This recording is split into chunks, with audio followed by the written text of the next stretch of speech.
গাজীপুর ৫ আসনের এই জনপদ, যেখানে আমার জন্ম, কেটেছে শৈশব কৈশোরের অমূল্য দিনগুলি, যে মাটির গন্ধ এখনো আমার নিঃশ্বাসে লেগে আছে। শীতলক্ষা নদীর তীরে সবুজে মোড়া, ইতিহাসে ভরপুর এক জনপদ, কালীগঞ্জ উপজেলা। দূরে থাকলেও হৃদয়ের গভীর থেকে এখন অনুভব করি সেই মাটি, মানুষ, তাদের ভালোবাসা, যা আমাকে আমি করে তুলেছে। প্রকৃতি যেন নিজ হাতে সাজিয়ে তুলেছে এই জনপদকে।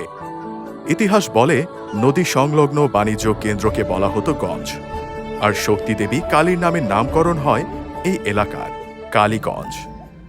সময় বদলেছে, পথও বদলেছে। ১৭ বছর পর সত্যিকার অর্থে আমরা ইতিহাসের সাক্ষী হতে চলেছি। ত্রয়োদশ জাতীয় সংসদ নির্বাচন। ধানের শীষ হাতে যিনি মাঠে নামবেন, তিনি ক্ষমতা নয়, মানুষের পাশে দাঁড়ানোর প্রতিযোগিতায় নামবেন। জনপদে এমন একজন মানুষ আছেন যিনি রাজনীতি মানে জনসেবা, এই কথাটি জীবনের প্রতিটি অধ্যায়ে প্রমাণ করেছেন। তিনি হলেন জনাব AKM ফজলুল হক মিলন, কালীগঞ্জের গর্ব, গাজীপুরের অহংকার, বাংলাদেশ জাতীয়তাবাদী দলের নিবেদিত প্রাণ এক সৈনিক, কেন্দ্রীয় ছাত্র দলের সাবেক সভাপতি, কালীগঞ্জের সাবেক সফল সাংসদ, বর্তমানে গাজীপুর জেলা বিএনপির আহ্বায়ক। যিনি দাড়িপাল্লা নিয়ে প্রতিদ্বন্দ্বিতা করবেন, তার কাঁধে থাকবে মাটির গন্ধ, মানুষের বিশ্বাস আর পরিবর্তনের প্রত্যয়। ওদের মাটি, মানুষ, রাস্তা, স্কুল, মসজিদ সব কিছুর উন্নয়ন চাই সৎ আমানতদার আল্লাহ ফেরু নেতৃত্ব। আর সেই পথের বিশ্বস্ত সহযোগী জননেতা মোহাম্মদ খায়রুল হাসান। মোহাম্মদ খায়রুল হাসানের জন্ম এক সাধারণ মুসলিম পরিবারে। বাবার কাছে বারবার একটা কথা শুনতাম, তিনি বলতেন, বাবা, মানুষের হক নষ্ট করবে আর কখনো আল্লাহকে ভুলে যাস না। আমার জীবনে, রাজনৈতিক জীবনে এবং আমার জীবনে এগিয়ে যাওয়ার জন্য বাবার এই কথা, বাবার এই আদর্শকে ধারণ করে সমাজের জন্য কাজ করে যাবো ইনশাআল্লাহ। প্রতিটা গ্রাম আমার, বাড়ির আঙ্গিনা এবং এখানকার প্রত্যেক ব্যক্তি আমার কাছে একান্ত আপনজন। প্রিয়জনদের সাথে নিয়ে গড়ব আমাদের এই জনপদ। চলো একসাথে পরিবর্তন করি, নতুন পুবাইল, বাড়িয়া, কালীগঞ্জ করি।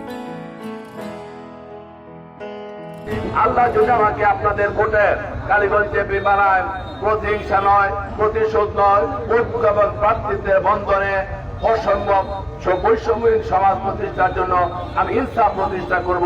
সেই ক্ষেত্রে আমি কোনো জুলুমের কাছে যাব না, কাউকে জুলুম করতে দেব না, কাউকে অনিরাপদ থাকবে। আমরা আগামী দিনে একটা সুন্দর বাংলাদেশ, ন্যায়ের বাংলাদেশ, ইনসাফের বাংলাদেশ গড়তে চাই। এই লক্ষ্যে আমরা সবাই একসাথে কাজ করবো। আল্লাহ তাআলা আমাদের কবুল করুন। আমিন। আসসালামু আলাইকুম। এখানে কেউ একজন জয়ী হবে, কেউ একজন পরাজিত। জয় পরাজয় মুখ্য বিষয় নয়, মুখ্য বিষয় হচ্ছে জনগণের প্রত্যাশার প্রাপ্তি, এলাকার উন্নয়ন, দেশকে ভালোবাসা। যে দলই বিজয়ী হন না কেন, অনুরোধ, শরীফ ওসমান হাদিকে ভুলে যাবেন না। তার হত্যার বিচার করবেন বলে মন থেকে আশা করছি।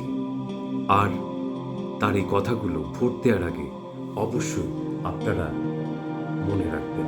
আপনাদেরকে বিনীত অনুরোধ করি, আপনারা শুধু প্রতীক দেখে নয়, আপনারা প্রধানত প্রার্থী দেখে ভোট দিবেন। প্রতীক নয়, প্রার্থী দেখে ভোট দিবেন। আপনার এলাকায় কারা নির্বাচন করছেন, আপনি সবার প্রোফাইল নিয়ে একটু ঘাটেন।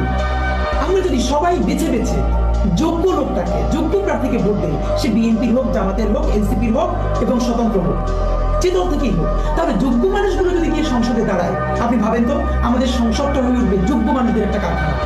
তুমুল ঝগড়া হবে, বিতর্ক হবে যোগ্য মানুষদের সাথে পলিসি নিয়ে। সেখানে কেউ যাত্রা করবে না, আর কেউ গান গাইবে না, জনগণের পয়সায় সংসদে নাটক করবে না, যাত্রাপালা করবে না। ভালো থাকবেন, ভালো রাখবেন আপনার পরিবারকে। আল্লাহ হাফেজ।